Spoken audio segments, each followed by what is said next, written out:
منگولیا شمال وسطی ایشیا کی قدیم ترین ریاست ہے جس کے شمال میں روس اور جنوب میں چین واقع ہے۔ منگولیا کا تیسرا کوئی پڑوسی نہیں، حتیٰ کہ یہ مملکت سمندر کے جوار سے بھی محروم ہے۔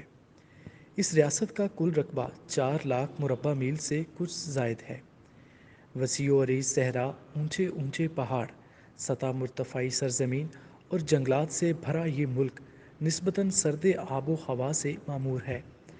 صحرائے گوبی یہاں کا مشہور ویرانہ ہے، جہاں سے اٹھنے والے طوفان نے قرون اولیٰ کے بغداد میں تباہیوں کی ناقابل بیان تاریخ رقم کی، جو مرکزی انتظامی شہر ہونے کے ساتھ ساتھ ملک کی سب سے زیادہ صنعتی اور کاروباری سرگرمیوں کا مرکز بھی ہے۔ مملکت کی 1/4 آبادی صرف اسی شہر میں قیام پذیر ہے، جبکہ ماضی قریب کی مردم شماری کے مطابق منگولیا کی کل آبادی 20 لاکھ سے کچھ زائد ہے۔ اس لحاظ سے اس کا شمار دنیا کی سب سے کم آبادی والے ممالک میں ہوتا ہے۔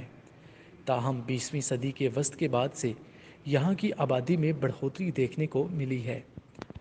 یہاں کا اکثریتی مذہب بدھ مت ہے۔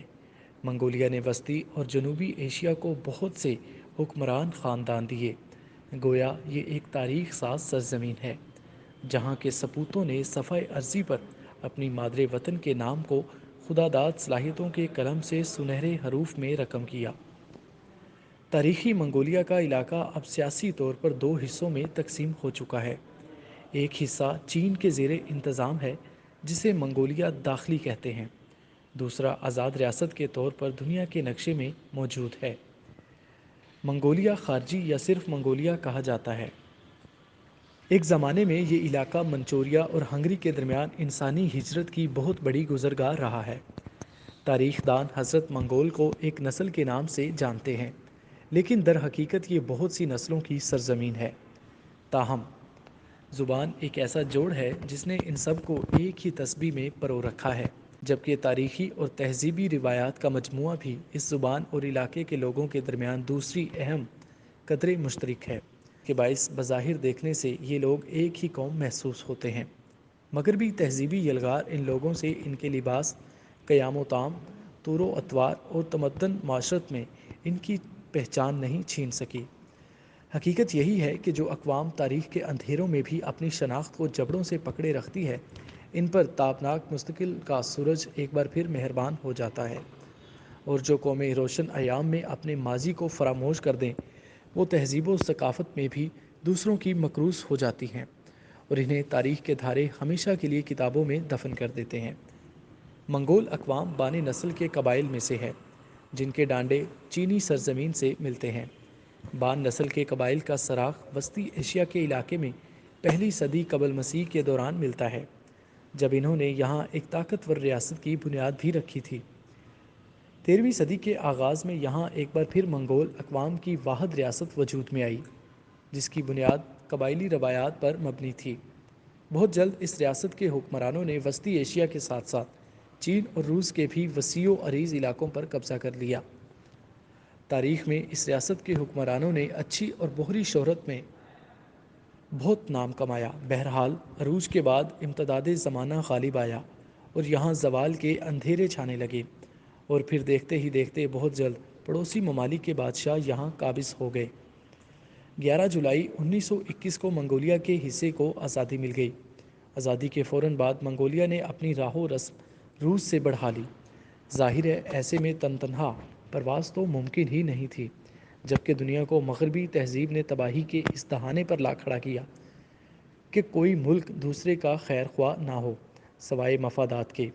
روس کے ساتھ منگولیا کے ان مضبوط تعلقات نے روس کے زوال کا گہرا مشاہدہ کیا، لیکن چونکہ یہ مفادات ہی کا تعلق تھا، اس لیے منگولیا سمیت روس کے سب دوستوں نے جو عروج کے زمانے میں لینن گراڈ کا طواف کرتے رہے، زوال ماسکو کے بعد اپنا قبلہ تبدیل کرنے میں ایک لمحہ بھی ضائع نہیں کیا۔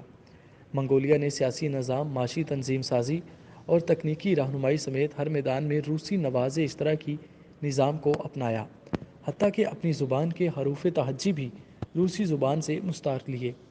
خارجہ پالیسی جہاں روس کے پاس گروی رکھ دی گئی، وہاں روسی افواج بھی منگولیا کی سرزمین پر اپنے اڈے بنانے لگی۔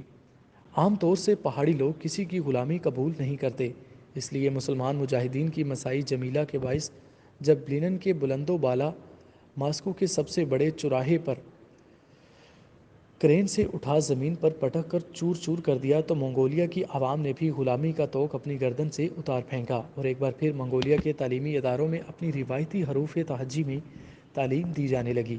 مذہبی سیاسی آزادی اور آزادی رائے نے ایک بار پھر اس سرزمین کے آئین و دستور میں اپنا مقام پیدا کر لیا۔ اب منگولوں نے فیصلہ کیا ہے کہ کسی غیر ملک کی فوج کو اپنے ہاں جگہ نہیں دیں گے اور اس فیصلے کو آئینی تحفظ بھی دے دیا گیا ہے۔